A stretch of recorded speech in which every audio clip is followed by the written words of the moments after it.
Hello, everyone, and welcome back to the third part of the Daily Tribune's live SoNA 2019 coverage.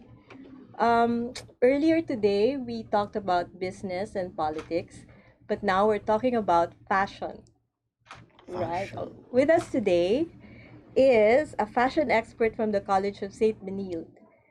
Uh, Please welcome Christine Bennett, the chairman of the Fashion Design and Merchandising program of the school. And with us today also is Aldrin Lunod from the Communications Department. Good Okay, good afternoon. afternoon. Welcome. So, Jojo, The fashion expert. the fashion experts are here because uh, we'd like to ask you, because you're in the fashion industry, you teach your students. Um, is there, what can you say about the way that the sauna red carpet has grown to be what they say is the Oscars of politics? Coming from the fashion industry, of course, it's a very big plus for us. Mm-hmm. For obvious reasons that it adds revenue, it also adds value for us. But the biggest factor, I think, is that it became a platform for Filipino designers to be known. Yes, that's true. How, Yeah. I'm sorry. How do you feel about the way they dress up now? Subdued na yata. It used to be so bongga. Pero gradually, with the Duterte Duterte administration. administration, It's well, of course, initially when all the bongga and everything began, it was nice to watch. But it came to a point na, wait, the purpose, it lost suddenly its purpose. So people were like, teka, is this SoNA or is this red carpet or what? Yeah. okay. So eventually, of course, with the new administration and everything, Mm. it's somewhat also nice to see that the politicians are trying to balance that rational behind their position, but at the same time maintaining their fashion taste. When do you think it started, this attention on what the leaders and their wives are wearing? How do you think it happened? Was it because of the designs? They were so attractive, or was it because of the people wearing them? Um, Coming now from academic point perspective, Mm-hmm. actually the SoNA, well now the platform is SoNA, but early in history, it politicians together, of course, with their family and wife, plays a major role in terms of the Philippine costume. In fact, we all know Imelda Marcos. If it weren't for her, the terno wouldn't be that prominent in the whole world right now. That was in the past. And Barbarang Tagalog, in fact, in the early, I don't know, the 20th century, if it weren't also for the presidents wearing it, the connotation of the barong being a peasant dress of some sort during the Spanish era Peasant? wouldn't. Yeah, it's Oh. actually pang mahirap baro. Then all our presidents suddenly wore it. So unti-unti, it became a statement piece already now for the Filipinos. So actually, politicians play a major role, Mm. especially when they meet dignitaries from other Yes. countries. It's a representation. And then eventually, of course, designers now are so many. So I think that's where the evolution started. Ang dami ng options. Unlike before, traditional terno and everything, designers themselves became experimental. Right. So you would see naman din terno that were like, grabe, bakit ganon? But Yeah. still, of course, there are a lot that are very much elegant. Yeah. Are you happy with the way our politicians look on TV during the sauna? Generally speaking, yes. When did you start watching them? Actually, coming from a fashion perspective again, medyo challenging kasi us, we really somewhat watch it. Yeah. It's like, wow, who's the designer? In fact, to be honest, we would be more conscious of who designed rather Then who who's wear. wearing it? Oo. Though Oh. the who wore it comes in when paano niya sinuot, how did she carry it, or how did he carry it. But I can't remember kasi it's been a long time na, but recently, especially with the advent of politicians marrying celebrities, it Oh, became right. bigger. That's true. What can you say about the Evolution. terno being short, but they keep the butterfly sleeves? The modern Yeah. turn Do you like that kind of terno? Uh, honestly, there are some, of course, guidelines supposedly on the proper way of wearing it, but it's kind of loosely, how do you say this, translated, because creativity, as much as possible. Of course, the designers don't want be uh, binded by this limitation. So it's somewhat allowed in a sense, as long as it look pleasant enough, it looks tasteful. That's the word, tasteful. Though there are some instances, yung parang, ay, ang baba, the neckline's too low, it's too short. Parang, in all honesty, how can you possibly wear it in such a plenarium? There are instances, though, to be honest. So, yes, in relation to that, so let's talk about the do's and don'ts. Because you mentioned that there are rules in wearing the Filipino dress, di ba? What are those rules? And then, how should the leaders today apply them, these rules? Actually, the rules apply more on the patterns. Meaning, for example, you took inspiration from a pattern that was woven by a tribe. There are certain meanings kasi for certain tribes, it may connote, I don't know, death or what, depending on how they use it. Uh, Actually, it's a very good also what happened with Catriona Gray when she was very careful in terms of putting the patterns. But going back to the limitations, as long as it's really more on being on the right occasion, in terms of neckline and in terms of length, that's where the appropriation comes in. It's not such a big deal, but how they use on a certain occasion. For example, the butterfly sleeves. It's very much controversial because it's been interpreted a lot of times. The designers are allowed for fashion shows to interpret it in their own way. But in a platform like SoNA, supposedly this is very Filipino and very political. As much as possible, you have to stick somehow with the basic silhouette, yeah. Let's ask Aldrin. Aldrin, I'll ask you the same question. Are you happy with what you see on television? With the way They're dressing now. They're wearing the wives and the lady legislators themselves. Yes. Kasi it shows also the simplicity. Maybe they've got the inspiration from Duterte to tone down the dressing during SoNA, not before on the present admin. They really walk on a carpet na talagang papakita nila yung damit. But I think now they are starting to tone it down, and mostly they are now trying to use more of the local material. So it also promotes the local cultures as well. Do you recall or do you remember kung sino yung, through the years that you've been watching, sino yung favorites mo among the congresswomen or the There are a lot. senadoras? Parang I think one of those I remembered, Heart Evangelista maybe is okay. Why? What particular outfit did she wear? I can't remember the particular dress na sinuot niya before during the SoNA, but I saw one of her dresses is okay. It looks very elegant and looks very good to her. I think Lucy Torres Gomez is one as well. Professor, can one look good in a terno even if one is ugly? Of course. Of course. That's where what you call styling comes in. Putting everything together from the hair to the makeup. Even the shoes. Yun. Oo, diba? Kasi baka naman wala kang kay, wag ka na lang pumunta. Pwede. Pwede. So, the same question, parang, do you remember any of the people who walked on the red carpet for SoNA? Actually, whether they were nagandahan ka or na-horrify ka. doon ako sa nagandahan. Okay. Mabait siya. Okay. In terms of elegance, of course, it's always, you would see Heart Evangelista, Chris Aquino for a time, then Lucy Torres, of course, and then Mrs. Angara. The young one. Yeah, Yeah, she's really... Then who else? In the politicians themselves, I always look forward to Lauren Legarda. Because I like how she really chooses a community to highlight.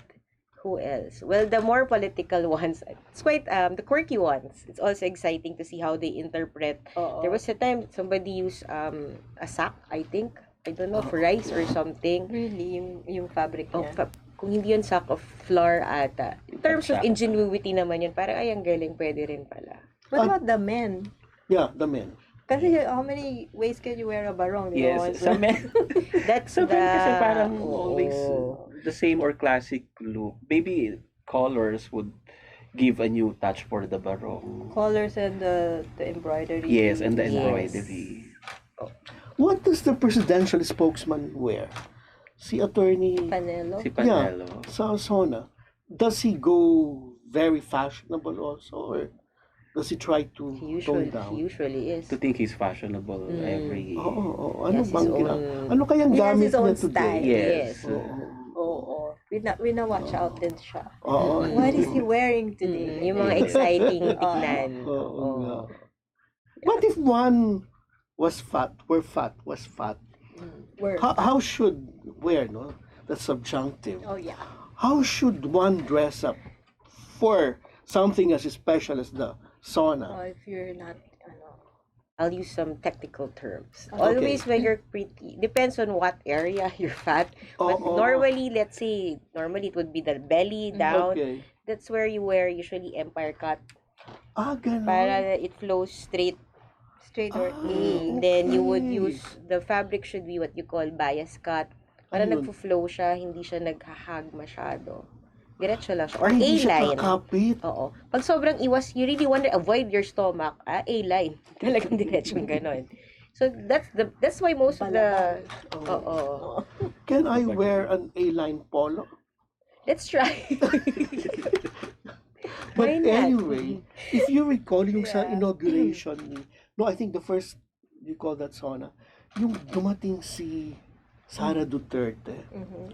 I don't know what year that was. Well, 2016 probably. Most probably. She looked very elegant. I don't know, The but I pink- think the it was pink, the Vovenio Turn. designer, no? Are there many good designers all over the country now? Yes, actually, that's actually the reason we're very happy when SoNA actually Became, happens, because these designers, the underdogs, you may call it, yung mga nasa provinces, there are so many talents from the south especially, because they're very rich in terms of inspiration. They have so many fabrics, even from the north, of course. But in the recent years, kasi even the presidents kasi always came from the north. So now that we have Duterte coming from Mindanao. Davao, mas at least nakikita na, uy, there are designers also from Davao. Normally, Cebu Actually, lang dami na nilang, I mean, mas nagiging, ano na sila, kilala. Yes. I'd like to ask Aldrin about this favorite woman. I have a favorite woman. She always attends the sauna. I don't know if she's attending this year. But what can you say about this woman? Melda Marcos. Yeah. This woman. If she'll attend this year, what can I say with what she's wearing? Basically, kasi she's always wearing the terno. She's Oo. been an institution or well-known as a lady wearing that terno gown. Parang I've never seen Imelda not wearing a terno.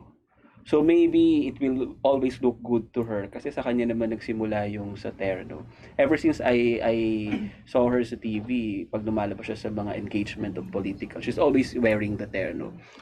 Maybe colors that would look good to her. Maybe, I don't know, white? Something light. Something pastel. light. Okay. Yeah.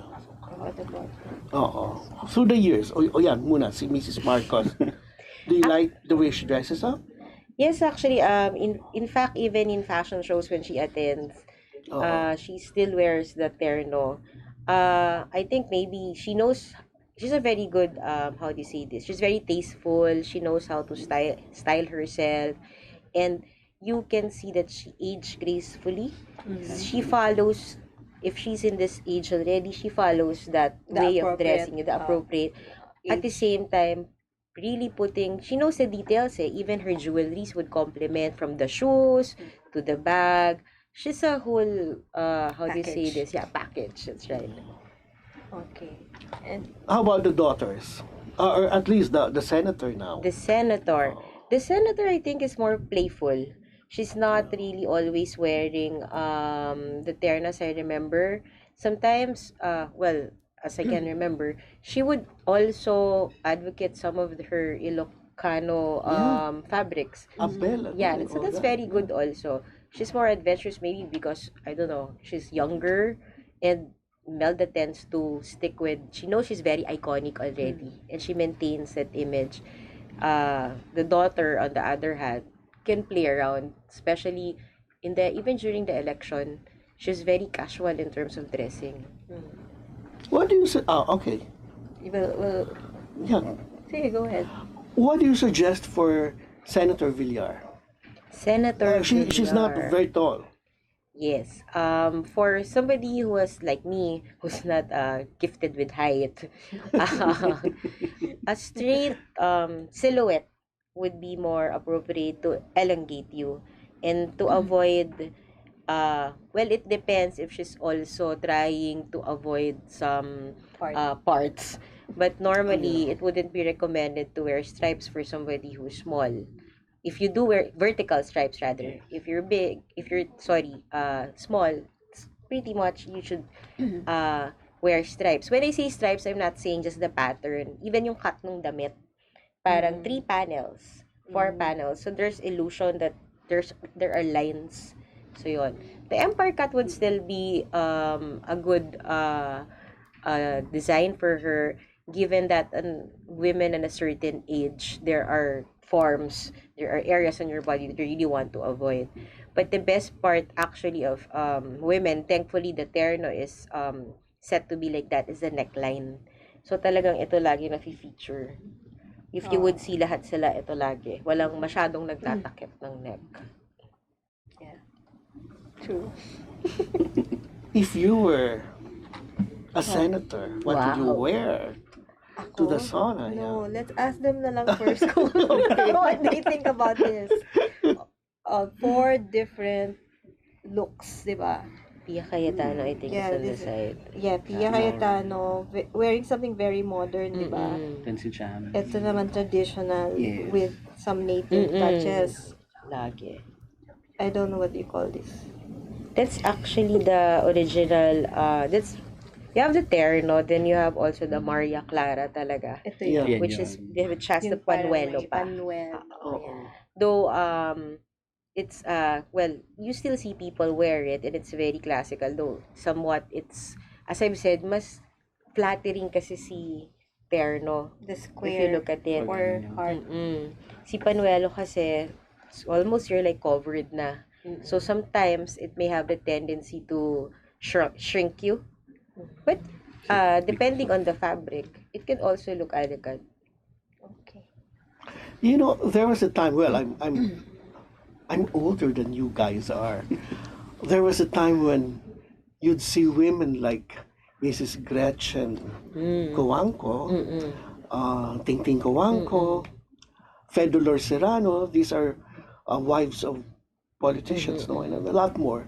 Of course, they were also of Mrs. Marcos era, no, early years. How would you compare the politicians' wives of the pre-martial law years and the wives today of these politicians? Have you had some historical reading? Okay. At least browsing through Slight. magazines through the years? Right now, as earlier I mentioned, the difference right now actually is most of the politicians, sorry, if not, the more prominent wives right now, more out there, are the celebrity ones. Meaning, yeah. artista. Ganon. Sila yung Okay. na-highlight. But through the years, actually, the SoNA or any event in the, what they call this, political event, is more, how do you see this, parang, in terms of social class, parang mga alta. Ganyan, you Yeah. would say it. So it was a different brand Yeah. during the past. And even if you notice, before, ang focus was really more on the jewelries. That's why if you notice, Imelda Marcos had so much. A collection. It's really to Yeah. accentuate. The clothes were A there. vault. A vault. Yes, a vault. It was there, pero talagang labasan ng bato, you would say. But it really accentuated everything. Right now, the clothes they wear are more focused on the garment. Sa fabric. Sa damit The na. fabric Oh, or the oh, cut. oh. Yes. It's no longer politically correct to to wear jewelry. Is that true? Hindi naman yun, Hindi pero naman. parang nag-iba yung, yun ang na-notice ko. Now, it's really, Perception people lang. are more focused on the dress, parang, Yes. yung cut, even the shoes, plays a major role for them. And even the bags before were also important. Ngayon, Yes, dati more tinuflaunt on the ang ano bags lang. eh.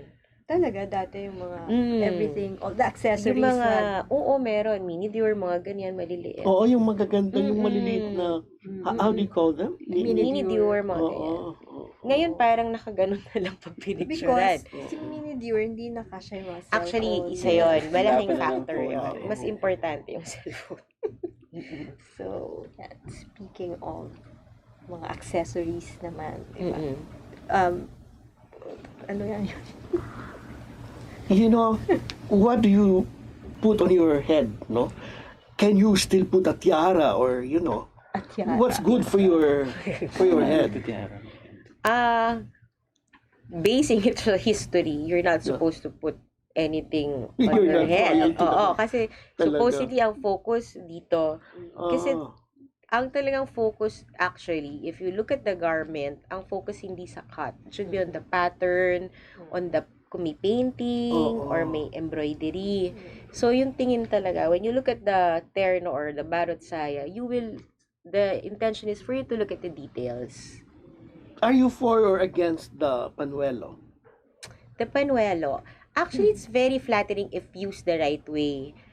It's a Spanish influence. Supposedly, it's somewhat a little higher. Oh, But May structure depending, like oo. that. But sometimes the fabric being used here is stiff. So when you put it so high, sometimes it's also uncomfortable and to some extent, hindi flattering. But actually, the panuelo can go so far in terms of experimental use. But I think, I'm not so sure, but looking at how they wear it, maybe because of comfort also, that's why they prefer the terno. It's kind of awkward to always have something, I guess, on your shoulder. On your shoulders. Parang not so free yung movement mo. do you think a first lady or any lady politician should have a specific role in the development of Philippine fashion? Yes, actually. What can they do? That's where Imelda Marcos became prominent somehow in the arts and culture side of our country in the past. Although, of course, I wasn't born that time yet. But, Neither was that- I. oh yes, I'm so sure. Yeah. But honestly, she was one of the person who really put us in the map. Yes. Designers started to notice us. May it be good, International yeah. designers. She may be known prominently bad or it's good. We were still noticed at that time. So the first lady is actually a representation of the women, the Philippine women. So it would be good for her to epitomize different The Filipino Yes. dress. The from the Filipino fabric, aesthetics. yes, to the silhouettes. Since we're at it already, the topic of mama, no? What about, are we doing well in terms of shoe design and production? Marikina. Yeah, Marikina and all that. It's very challenging right now with the influx of imported brands. Oo. But we really have very good talented artisans in Marikina. As a school, coming from the academe, as much as possible, we encourage our students to tap those suppliers. But the challenge, of course, is time and cost. Because as you said Oo. earlier, sobrang mura na lang bumili or whatever. But I hear that malambot na raw ang shoes ng Marikina. They're no longer... Quality has suffered. Oo. It's maganda na raw. Maganda na. Ano na You ulit. could wear them Better. already and not feel irritable and all oo that. nga, matigas Oo. na. Tama. For me, personally, naabutan ko kasi the Marikina Shoe Expo in Cubao. And Sa Cubao. I had Sa Cubao even na. shoes Cubao na. na Oo. Greg, mga ganon, Yeah. bandolino. Greg shoes. Mm-mm. Okay. Na it would take you years before masira Masira. talaga. Actually, I was surprised na suddenly medyo nawala nga sila. So, in fact, it's just there. It's a matter, I guess, of promoting it. And Marikina as a local government has been strongly helping the industry. But, of course, it will take the whole fashion industry to help them out. What would you, if you were to suggest anything to Ma'am Hanilet, what would you tell her? Close kami. Well, she tends, I'm not so sure, but I feel that she tends to be always in the background, unlike the other first ladies. Yeah. I guess she's already there, so might as well step up. And it would be nice to have, coming from the arts, I think it would be nice to have advocacies for the arts.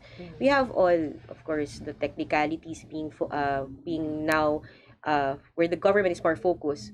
But on the arts, somehow, I feel we really need somebody, somebody there, a point person somehow to lead us. And she's in a position to do that. But we have a Duterte fan here. Look at his sleeves. Oh, Yes, folded. rolled, Yes. So are you for that kind of barong Folded style? barong. Fold. No, ako when I wear bar, I see to it, the measurement is exactly until here so that I won't be doing any foldings. Kasi parang for me, nawala yung formality of the wearing that barong kung ifo-fold ko siya. Bukod kasi nagkakaroon na ng creases, di ba, when we bend this one. So I wanted na until here. So every time na I will wear a ready-made barong, I really make sure na it will really fit until here. Or else talagang pag wala talaga papasukat ka, then you have to get a tailor Made for to you order. to made to order. But, hey, may I ask another question? Do you think the Duterte administration has been helping the fashion industry? I mean, or what should it do? I mean, is that the role of the presidency, or that's something just for first ladies? What's your stand on this? Hirap ba? Well, I have to talk now on the economic point of view, not just fashion. But when you see Yeah. fashion, kasi there's retail, there's manufacturing, there's also Yeah. the raw materials where textile comes in. Yeah. It's very challenging, I guess, for him. But for now, I can see he's more into, how do you say this, inviting foreign investors. And it's actually a plus also for the fashion industry. In fact, you have all those big brands coming in for the last years, even before actually Duterte came in, but more so now. So it's a sign that somehow we're being recognized to be much of a promising economy. We may be far from being a fashion capital, but at least people know that the Filipinos are somewhat aware or literate enough to know to have fashion sense. So, Why don't we have another Natori and Luwalye yet? How come we're baka stuck it's at coming that from level? your school naman, di ba? Yeah. Promising young designers Oo. of Benfield. Yeah, that's right. Di ba there? I hope. Oo. Well, like I think when we were just talking casually before we started, that's the trend before. You study here, then you study abroad. That is Yeah. what the two did actually. It's a big factor also to have your own clout to begin with. It becomes easier to navigate the industry. Natori actually, when I was back in college, she was like the manufacturing Yeah. because she had the brand, her own brand in New York. At the same time, she was producing in the Philippines. Yeah. So She we would still go, does, huh? yes, we would Yeah. go to her factory and everything. So, the problem was, of course, labor problems came in, costs came up, she had to import fabrics, etc. And of course, she also is a it's a business. So she also has to sustain the brand. So it was also very challenging for her. It's the same with our students and the young designers. They have been trying to top the international market, and certain fashion shows have been trying to invite buyers, foreign buyers, the big like Nordstrom, Harrods, like that. That particularly them, but as an example, the problem is we cannot produce as much. They would order 10,000 in how many months? 3 months? Ganun How will you do pala. Hindi it? natin Oh, kaya yung production. okay. Wow, congratulations, you have an order, but how do you execute it? What would you want our congressmen to legislate? Can you suggest anything What to? kind of support Yeah, does the yeah. industry need? Oo. First, For- I just recently came from the DOST week, and the first bottom line for me is we no there is, but the textile industry is basically, how do you say, struggling. But everyone in the fashion industry now is very conscious that this is the bottom line. Fast fashion has been there until such time that we are able to produce our own raw materials. We cannot compete, and this goes beyond just fashion. It goes up to agriculture, trying to plant again, going back to cotton, going back to abaca, trying to commercialize this products. So somewhat, yes, government support in terms of supply chain, uh I guess initiatives. There are also a lot of arts that are dying because the children, they don't really see any feasibility, or there's no lucrative future for them. So it ends with the parents. So for sewers, for example, sewer, mananahe, only a few would venture into it already. Sewing. Yes, because they feel na it's such a labor intensive task. Why would we want to go into that? So I guess more incentive, and of course, community wise. Oh. Hmm. Oh, a lot of people in the private sector, I think, are taking steps to address that, diba? Yes. Parang helping the women in communities to create fabrics, but that's very small, no? In terms Yes. of supplying an entire Yes. industry. Mahirap siya. So, kailangan pa rin ng government. Yung mismong may law na the government employees should be using partial Philippine yarns, Philippine fibers. It's challenging all. Yung pa lang, challenging na. Kasi yung supply pa lang, Kulang. kulang. Oo. Let's Sabi ask naman. let's ask Dina, who's your favorite SoNA personality in terms of what they're wearing? Oo. I Kasi like Heart. Kasi simple lang yung diba? mga choices niya. She wears like an Very all-white minimalistic terno kasi. or a pantsuit na ano. Very minimal. I don't like yung masyadong maraming I'm asking detailed. her because she dresses up well. That's every day. She thank dresses you, up well. Beautifully every day. Siya ang Okay. idol ko, except that I can't wear what she's wearing. Speaking of Heart, look at her. Yes. Diba? Lagi She always na makes pull off statement. niya. She pulls it off and then Pag SoNA. nice, right? Maganda nga, no? Ayan. What about this? Kasi si Tootsie is wearing a native fabric. Diba? Tootsie. Looks good for Tootsie, no? For Tootsie can wear anything and Also, get away Malaking with it, plus huh? na ang gaganda ng katawan Oo, nila eh. Yeah, oo. tall, lean, and Oo, so. What else? that's right. Sino pa ba ang kwan? Oh, eto. Simple lang. Nandito na ba siya? yes. Nakabalik na ba sila? Sino yan? Jinky and Pacquiao. I Yeah. think habol siya or what? I don't know. What would you suggest to Mother Janesha if she attends a Pwedeng sauna? siya na. Ha? Jinky na. Diba? Jinky na lang. Si Jinky na. Mommy Junisha, she's Mommy Junisha. And Yeah. she owns it. To be Yeah. fair sa kanya, Oo. I don't Be care. yourself. Yeah, be Oo. yourself. And natural na natural.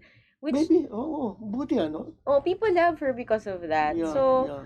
I think okay lang kahit ano Oo. eh. Mas okay na she's whatever she is. Diba parang nag-wear din siya ng terno? Mm-mm. Tsaka mga ma-jewelry din siya. Talaga? Chunky? Chunky jewelry. With matching hairstyle. Talaga? What can you say about the yung parang nag-resurgence? Resurgence ba yun? Nawala kasi sa attention ng tao yung terno after Imelda, di ba? And then now, parang people are making an effort to bring it back, make it like something that everybody should have. Ganon. What can you say about that movement? Yeah. Doon kami natutuwa kasi well, for us in fashion, Imelda is such an important what do you call this Symbol. figure, iconic. A lot of designers became popular because of her. So the SoNA, now that we have the SoNA and people are really aware of what the terno is, and dami ng actually activities regarding the terno, competitions. It for us, it really helps not only the fashion industry but having our own identity Yes. as Filipino. Define Fashion, us. oo, hindi yun laging inspired by. Yeah. And the SoNA has played a big Yes, part in very. promoting that, Mm. no, the how it can look good Yes. pala and What about your students? Yung Generation Z. Oh, ano naman yung kanilang views about Filipino attire or Filipino identity in terms of fashion? Initially, when they begin school, the challenging part with Generation Z, they're very tech savvy. So they tend to know more about what's happening out there rather than what's happening in the Philippines. Maybe because they're more focused on the fashion capitals. Yeah. So, most of the time, medyo wala silang impression to whoever. Limited lang kung sino nasa TV. And yung SoNA actually is a very big part din for them. Kasi doon nila nakikita na, oh, there's this Filipino designer who designs this. Usually kasi it's either sa beauty pageants or occasions lang na ganyan they would see. But now they would see, ay, hindi lang terno. There's a lot of ways of translating it. You know, Daily Tribune is very big on diversity now. Yes. What would you suggest to that legislator lady Geraldine Roman. Roman? What would you suggest for her to wear to an occasion like the SoNA or to any other important occasion? Is she doing well? Is she good enough with the way she's dressing up? Yeah, I think she carries herself well. And for me, it's actually very decent. Proper naman yung, everything is proper. And, well, yun nga eh, it's good she maintains that limitation in terms of occasion and everything. She wears it properly. Not too, how do you say this? She's not too out there. Parang I don't think she has the intention naman to be papansin or whatever, which is good. Parang low, ano lang siya. Low-key. Yeah, Subtle. low-key lang. Yes. Tasteful. Yeah. Oh, we'll show you this early arrival at the SoNA. Today. It's Aiko Melendez. Icon. Oh. What can you say about her white terno? Nice, huh? That's what, as I mentioned kanina, yun yung maganda sa with the Parang modern look terno. na yun na third. Yung Yeah. pagkakat, the Oo, focus kasi- now in her terno is the neckline. Usually, pag medyo big build ka, you tend to have a chunkier dito, Chest. not the chest. So, ang ganda. Pag you So, have a neckline na ganon, that's why, ang bagay talaga, yung hair mo talagang Akyat. sobrang akyat. Para the focus is Severely akyat. Talagang ganon. You want the focus where? Here or here or? It I should think be dapat it here. should be Ah, here. it should be here. Parang dito. Yes. It depends yun sa tao, saan ka mas flattering. Oh, Oo, diba? According to Kung ito, doon ka na lang. Isn't this flattering enough? So, I guess. Tama naman. Who else? Who are your favorites? What would you want Isko, for example, to wear to? Maybe I'm expecting Isko will wear the default colors of him, the white and blue. Ganun ba? Yes, kasi it's always been white and blue for Isko. Mm. So I wonder how does he will look after or this afternoon's Oo. SoNA. Kasi I think this is first time kasi 'di ba before is only the vice mayors. Now, so people are looking at kung ano yung susuotin ni Isko Moreno mamaya. And even the young ones, mayor like si Vico Soto and Francis San Juan of Yeah. the San Juan The young City. leaders. The young leaders. So Young many leaders. are Di watching ba them. ako curious ako what our president is going to wear. Yes. Oo. Ano yung susuot niya. Daming I'm sure it's bago. going to be a Mindanao designer. Mm-mm. Or, di ba may favorite siya na binibilan niya ng barong niya? Okay. Yeah. What time ba? I think it's at 3 pa. They're wearing a tree. Ganun I'm not pala. sure, but yun. So, I'm glad we're talking about the way that the SoNA has defined or brought the Filipino sense of fashion to the national stage, if not international, di ba? Yeah. So, any other closing words on that?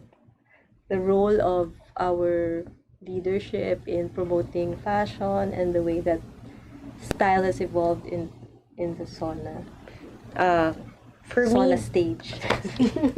it would be nice if, since this is a representation of the whole Philippines, aparito hulo, since they are congressmen from different districts, it would be nice for the wife or the politician or whoever to represent where they came from. Yes.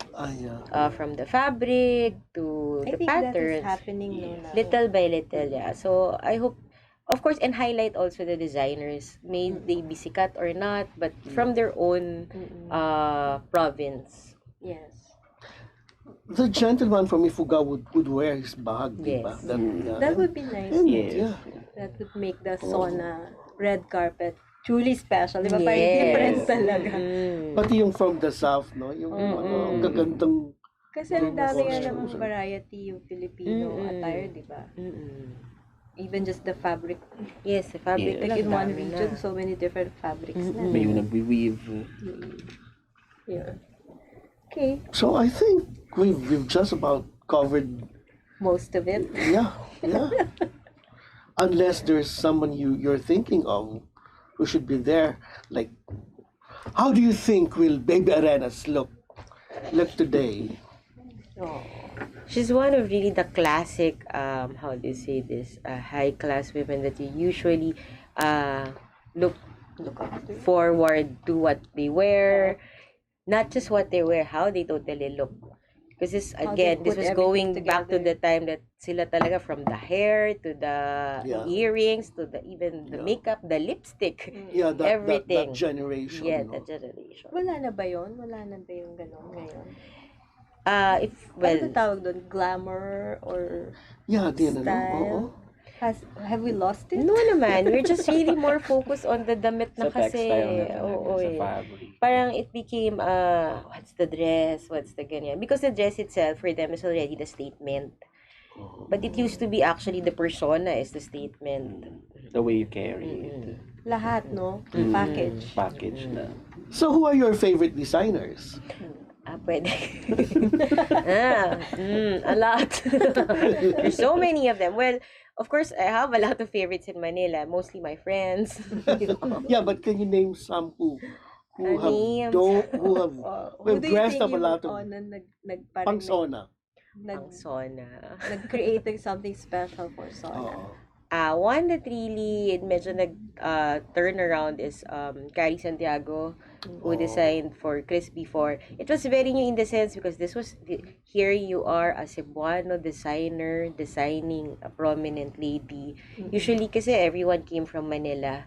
So dun din unti-unti na recognize yung South. Yeah. Cebuano. Oo, si Cari. So it's from there pala, no? Yes. Marami actually. For me now, I've been in Manila. I was born in Manila. So, I'm more grateful na mas marami nakikilala from the South, from Cebu. There's so many talented designers there. Davao. Davao also, yeah. Yeah, there's one who's very good there. But what about Mac Tumang? Do you like him? Of course, Mac Tumang is from Benil. Yes. Production. Production Oh. design. Oh. So, he has a lot of fashion friends actually also from Benil. So they were the ones who told me stories. He's a self-learned person also. When it came to fashion, he would really read books daw. Parang, that's very unusual for fashion. Na talagang he studied everything. That's why yung clothes si Katrio, talagang hand pins. Ganun ba yung training sa Benil ng mga fashion students na because right now parang Benil Fashion School is getting a lot of press. So what do you think? What are you doing right?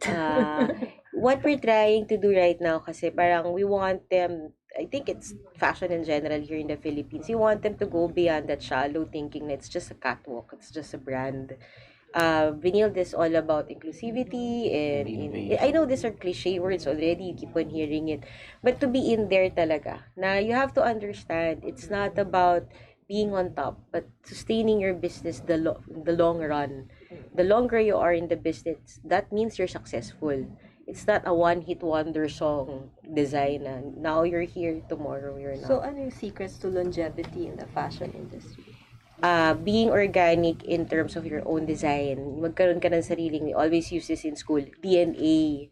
Because if you tend to just follow the trends, it's, basically copying.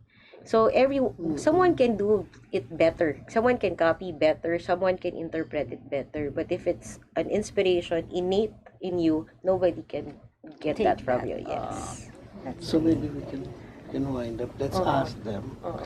Let's ask them what their advice is to those who are attending the SoNA, especially Yes. the senators and the wives. What should they be wearing if they go to? Well, they should be wearing our own. They should be promoting our own local material. So let's patronize our own designers as well to promote our local textile and of course our culture and heritage. Then. Yes. Agree. Professor, what can you say? What Uh, do you suggest to them? as I mentioned, hopefully they would by wearing the design of designers from their provinces, that would also create awareness for the politicians what are the needs of the community. So yes, owning their own districts. Yeah. It's good advice. On that note, thank you very much for watching our live SoNA coverage.